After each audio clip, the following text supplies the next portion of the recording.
Breaking news చూస్తున్నాం. జువ్వలదిన్న బోట్ల వివాదం పైన మంత్రుల బృందం సమీక్ష చేస్తోంది. శాశ్వత పరిష్కారం దిశగా చర్యలు మంత్రులు ఆల్రెడీ సమావేశమైన వివాదాన్ని ఎట్లా పరిష్కరించాలని దానిపైన సమీక్ష గావిస్తున్నారు. మంత్రులు ఆనం, కొల్లు రవీంద్ర, ఫరూక్ ఆధ్వర్యంలో ఈ భేటీ కొనసాగుతుంది. ఈ బోట్ల వివాదానికి సంబంధించి ఈ పరిష్కారం ఎట్లా చూపించాలనే దానిపైన చర్చిస్తున్నారు. నెల్లూరు జిల్లా జువ్వలదిన్నె ఫిషింగ్ హార్బర్లో బోట్ల వివాదం పైన మంత్రుల బృందం సమావేశం జరుగుతోంది. శాశ్వత పరిష్కారం చూపేందుకు మంత్రులు రంగంలోకి దిగారు. మంత్రులు ఆనం రామనారాయణ రెడ్డి, కొల్లు రవీంద్ర, ఎండి ఫరూక్ ఆధ్వర్యంలో జిల్లా కలెక్టరేట్లో కీలక సమీక్షా సమావేశం జరుగుతోంది.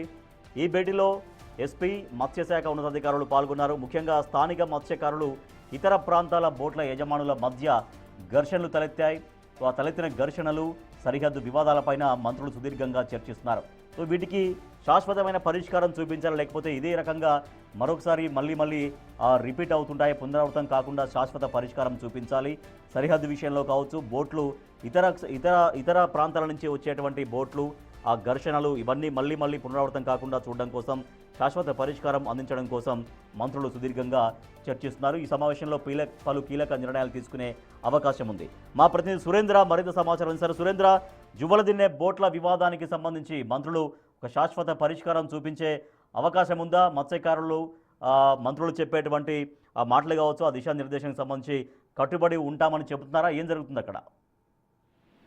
అయితే జువ్వలదిన్నె హార్బర్ లో మిస్ అయినటువంటి బోట్ల విషయంలో రాష్ట్ర వ్యాప్తంగా సంచలనంగా మారినటువంటి నేపథ్యంలో ఆ యొక్క బోట్ల విషయాల మత్స్యకారులు అయితే ఒక దొరాయి మీద అక్కడ ప్రకటించుకోవడంతో ఇటు రాష్ట్ర ప్రభుత్వం కూడా అప్రమత్తమైంది. ఈ నేపథ్యంలోనే మంత్రులు కొల్లు రవీంద్ర, ఆనం రామనారాయణ రెడ్డి, ఇన్ఛార్జి మంత్రి ఫరూక్ తో పాటు జిల్లాలో ఉన్నటువంటి 10 మంది ఎమ్మెల్యేలు, అదేవిధంగా ఎమ్మెల్సీలు అందరూ కూడా సమీక్ష సమావేశం నిర్వహించారు. ఏదైతే ఈ బోట్లకు సంబంధించి జరుగుతున్నటువంటి వివాదంలో తీవ్ర స్థాయిలో వైసీపీ నేతలు విమర్శలు చేస్తున్నటువంటి క్రమంలో దీంట్లో ప్రధానంగా బోట్లు మిస్ అవ్వడానికి కారణమైనటువంటి కారకులుగా ఇటు చంద్రబాబు, అదేవిధంగా నారా లోకేష్, ఎంపీ వేదమస్తన్ రావు కారకులు అని చెప్పి ఇటు వైసీపీ తీవ్ర స్థాయిలో సోషల్ మీడియా ద్వారా కావచ్చు, ప్రెస్ మీట్ లో భారీగా విమర్శలు చేస్తున్న నేపథ్యంలో ఇటు రాష్ట్ర ప్రభుత్వం దీన్ని సీరియస్ గా తీసుకొని అసలు బోట్లు మిస్ అవడానికి కారణం ఏంటి అన్నటువంటి విషయాలపైన దానికి ఎలాంటి చర్యలు తీసుకోవాలి, అదేవిధంగా మత్స్యకారు గ్రామాలు ఒక పక్క రగిలిపోతున్నటువంటి నేపథ్యంలో వారు ఈ యొక్క బోట్ల విషయంలో మిస్ కావడానికి ఏదైతే అనేక దశాబ్దాలుగా జరుగుతున్నటువంటి ఈ వివాదం ఏదైతే ఆ వివాదానికి ఫుల్ స్టాప్ పెట్టాలన్నటువంటి విషయంలో దాదాపుగా 8 నెలల పాటు కష్టపడి కొన్ని బోట్లను కూడా ఏదైతే ఆంధ్ర సరిహద్దుల్లోకి వచ్చి ఈ యొక్క బోట్లన్నిటిని కూడా తీసుకొచ్చి చేపల వేట సాగిస్తున్నారు.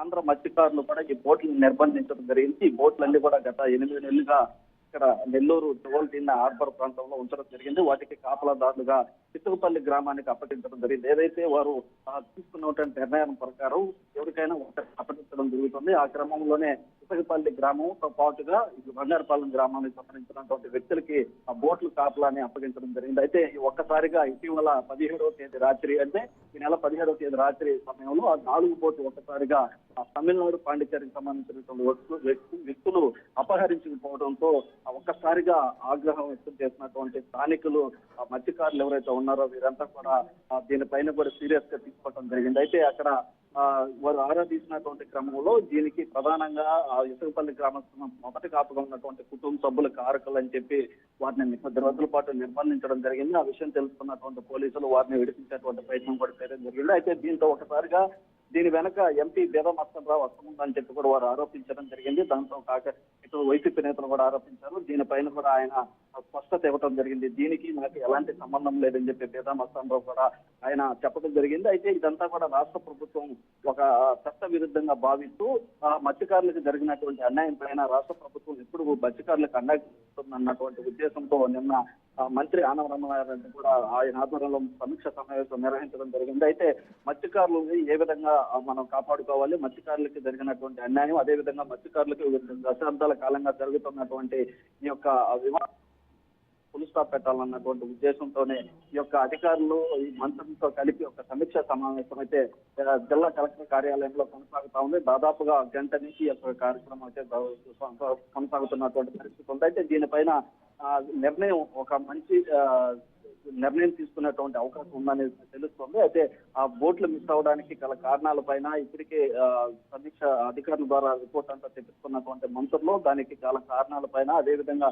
రాబోయేటువంటి రోజుల్లో ఎలాంటి వివాదాలు జరగకుండా, ఎలాంటి ఘటనలు జరగకుండా ఉండడానికి ఎలాంటి చర్యలు తీసుకోవాలన్నటువంటి విషయం పైన క్షుణ్ణంగా మంత్రులు, అధికారులు కలిసి ఆ ఎమ్మెల్సీలు, అదేవిధంగా జిల్లా కలెక్టర్, ఎస్పీ, పోలీస్ అధికారులు, మెరైన్ డిపార్ట్మెంట్, అదేవిధంగా అందరూ ఆ యొక్క సమీక్షా సమావేశంలో పాల్గొని సీరియస్ గా చర్చించుకుంటున్నటువంటి పరిస్థితి ఉంది. అదేవిధంగా దీనికి ఆ మత్స్యకారులకి ఏ విధంగా మనం సహాయం చేస్తే దీని నుంచి మనం వాళ్ళని బయటకు తీసుకురాగలం అన్నటువంటి విషయం కూడా జరుగుతుంది. మరోవైపు ఏప్రిల్ 1వ తేదీన ఈ మత్స్యకారి గ్రామస్తులు ఏవైతే ఉన్నాయో నెల్లూరు జిల్లాలో ఉన్నటువంటి దాదాపుగా 142 సముద్ర ప్రాంతాన్ని ఉన్నటువంటి 142 మత్స్యకారి గ్రామస్తులు కూడా ఏకమయ్యి ఒక సమావేశాన్ని కూడా ఏర్పాటు చేసుకునేందుకు ఇప్పటికే సన్నాహాలు ఏర్పాటు చేస్తున్నట్లు తెలుస్తుంది. అయితే దీంట్లో వారు తీసుకునేటువంటి నిర్ణయాలు కూడా కఠినంగా ఉంటాయి కాబట్టి దాని విషయంలో ప్రభుత్వం ముందుగానే అప్రమత్తమై చర్యలు తీసుకోవాలని చెప్పి కూడా ప్రభుత్వం భావిస్తున్నటువంటి నేపథ్యంలో ఈ సమీక్ష సమావేశానికి ప్రాధాన్యత ఏర్పడింది.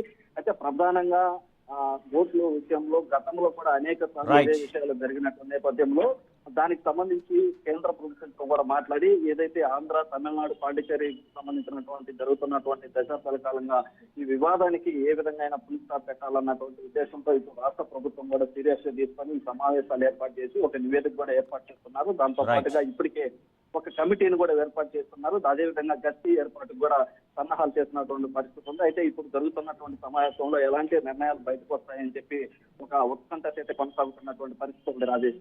Right, thank you Surendra. Nellore జిల్లా జువ్వెలదిన్నె ఫిషింగ్ హార్బర్లో బోట్ల వివాదం పైన మంత్రుల సమావేశం కొనసాగుతోంది.